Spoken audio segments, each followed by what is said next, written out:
I agree with what you've been saying in spirit, but let me throw a devil's advocate at you. Sure.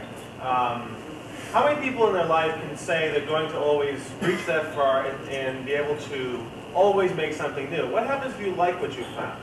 Let's say you do reach out for something new, you find a niche. You poked on an Ultima. Well, he found a niche. Yeah. And he liked that niche, and so he continued it. I mean, one person might say he's incrementally being creative. Another person might say he loves it.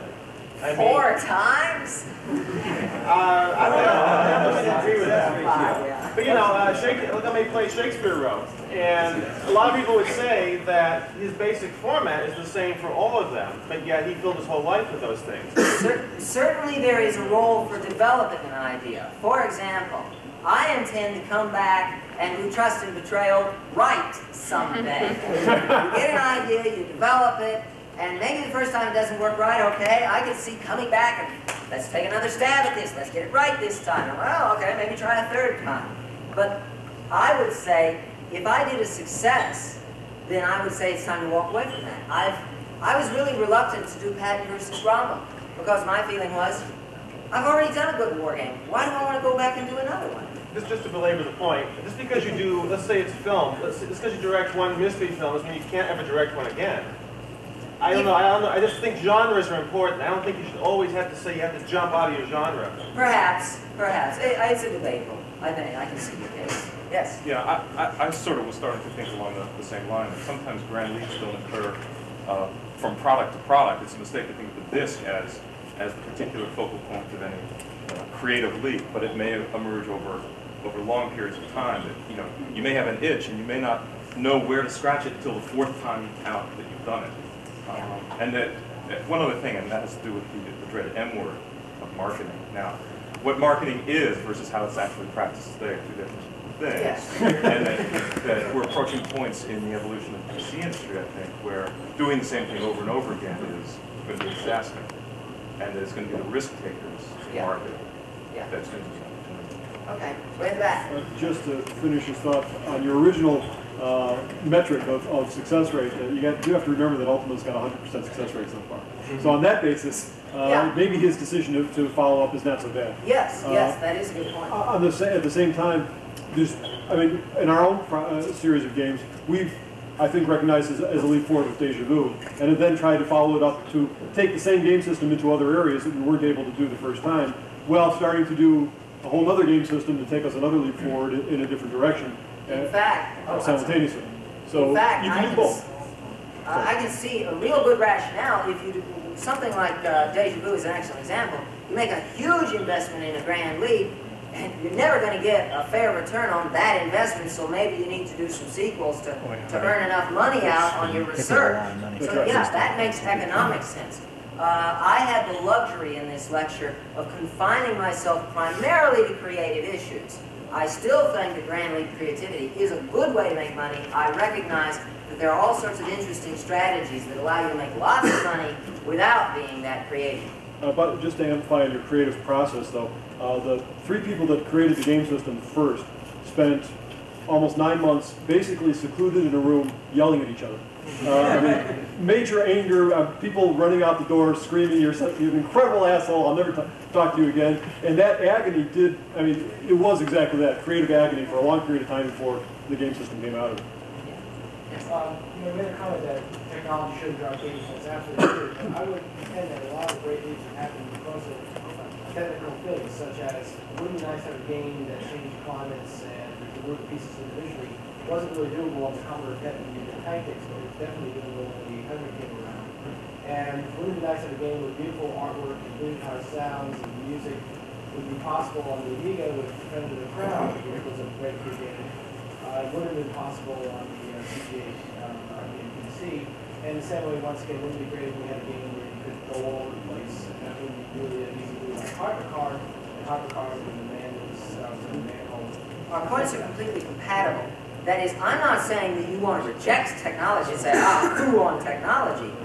What I'm arguing is, don't allow the technology to drive the creative process. I didn't allow the 800 to decide what I was going to do with these 2 fronts. A new technology will often spark a new creative idea. You can't. I hope not. I hope that the spark comes from a designer who then looks at a technology and says, here's how I can do Well, if you were to consider doing an applicated comics, it wasn't a coloring machine to scroll. True, true. But that was not my primary intent. No, of course not. So that was a means to an end, not an end in itself. That's the fundamental distinction. Yes? On the issue of genres again, I think we have to view genres in our business somewhat differently than an established business like books, where you can say, Mickey Spillane, he's just grinding out the same book again and again. I think on your spectrum of little creative leaps and big ones, I think it's very valid to establish a new genre by continuing to make medium-sized leaps. And for someone who's in this business, that I hope a lot of us are, for the creative work of creating these games, I think that you can find that satisfying as long as you feel you're making really substantial improvements and getting closer to the vision of what you ultimately want to achieve. I think if you look at the Ultima games, after Richard wrote Ultima 1, he could not have sat down, programming skills aside, he couldn't have sat down and envisioned Ultima 5. He had to go through that process over years of trying things out and improving his ideas. And I do think it's valid from an artistic standpoint to do that. Certainly, the vast bulk of the true progress made in this or any industry is the accretion of lots of incremental creativity. I mean, Grand Leap creativity is exciting, it's Hollywood-type stuff, but if you look at the total distance, and here's where we were back in 1975, and here's where we stand today, and we look at the distance we have covered, I would argue that the bulk of the actual movement has been made by incremental creativity. The why? There are so many hundreds of people taking these little tiny steps, and there are only a few people taking the grand leaps. But the few people are so completely outnumbered by the many that the incremental creativity is responsible for more progress in aggregate than the grand leap. Yes? I think what you're doing in exhorting people to take the grand leap is very admirable, and I'm glad you're doing it, but I also think that you're introducing some sort of dangerous stuff just from the sense of trying to make a living doing it as well. And that specifically your points about Trip Hawkins coming down and saying, I have chosen you, at random, and your point that you have no say over what the companies are going to put their muscle behind.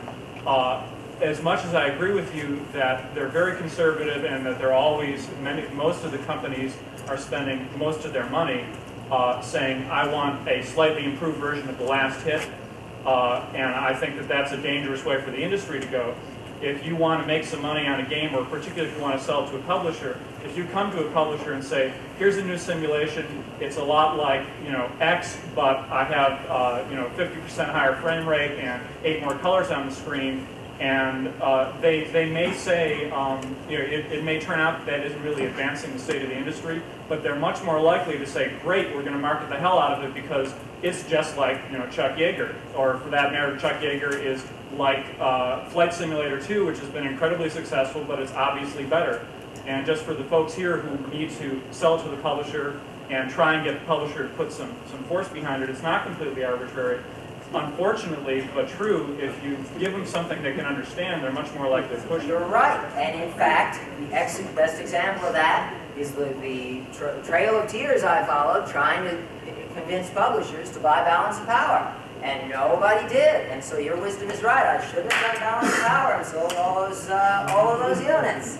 Yeah, but what about all the people that have gone and said, here's some great new game that's completely different, and they didn't get it sold, and now they're off doing insurance programs? A lot of creativity fails. That's absolutely right.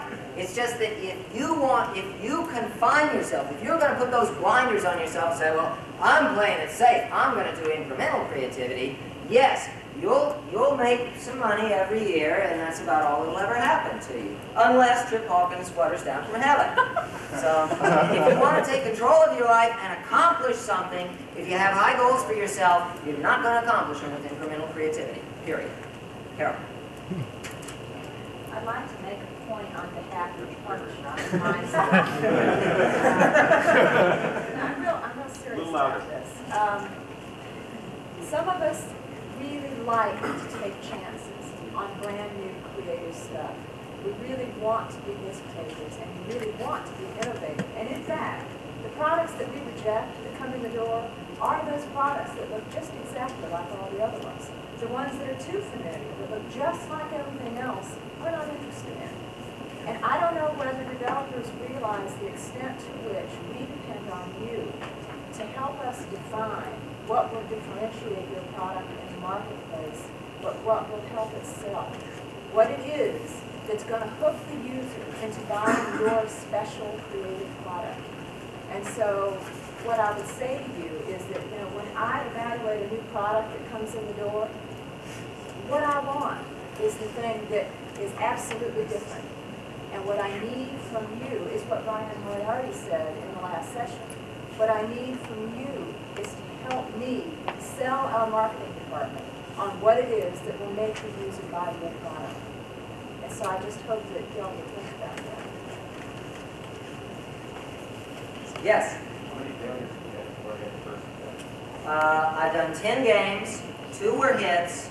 Well, in fact, let me give you more detailed breakdown. 10 games, 4 were, in my view, grand leaps. Those were Eastern Front, Balance of Power, Trust and Betrayal, and Excalibur. Of those 4 grand leaps, Eastern Front and Balance of Power were hits. Excalibur we'll never really know. It was never really marketed, so it's a question mark. Trust and Betrayal was a failure. Okay? I did 2 games where I explicitly pandered to the marketing wisdom. I'm going to sell what the marketing people say. This is what's going to sell. Hey, I failed a couple of times. Let's be humble. Let's do what they say. Those 2 games were Patton vs. Rommel and Legionnaire. Neither of them failed. They both sold some units. Neither of them made enough money to pay for my time, and neither one of them do I want on my tombstone. This question was, how many did you do before your first hit? Right? Oh, before my first hit, I did Tactics, Scram, Energy Czar, and then Eastern Front. 3. And Tactics, Scram, and Energy Czar, none of them were terribly successful. I mean, none of them were real leaps. Each one was a moderate size. Something. Jeff? What was your source of income at the time? I was an employee. I was getting a salary. I could afford to take risks. In fact, the trick with Eastern Front was I got so you may have noticed, if you've got a great deal of perception here, that I may have some possibly negative feelings about marketing. That stems from my days, in the early days of Atari, where Atari had staffed up to a zillion people and hired all these marketing people from other fields, and everyone was scratching their heads saying, how do you market home computer stuff? And nobody knew. And there were just all these wild opinions about, oh, do it this way. Oh, what we need is a program that allows the little lady to move the furniture around her house on the computer and see what the furniture will look like. All these weird, crazy ideas. It was nonsense. It was crazy. And I got so disgusted with all this marketing crap going on that I said, God damn it, I don't care if I never sell a game. I'm going to do a game for me, the way I want to do it, a game that I think is fun, and I don't care if nobody ever buys it. And that was Eastern Front. That's why I have such strong feelings here. The one time I really just said, go, was one of my greatest successes. And that's a data point, one data point, and I'm drawing a line.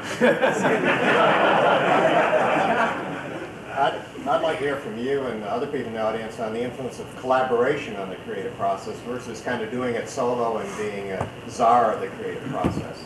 I can't talk about collaboration because I've done it so poorly. The only attempt I made was Excalibur. Actually, that project was, I feel, creatively successful. It was very difficult, and I think the only reason it had any success was that the collaboration took roughly the form of a dictatorship.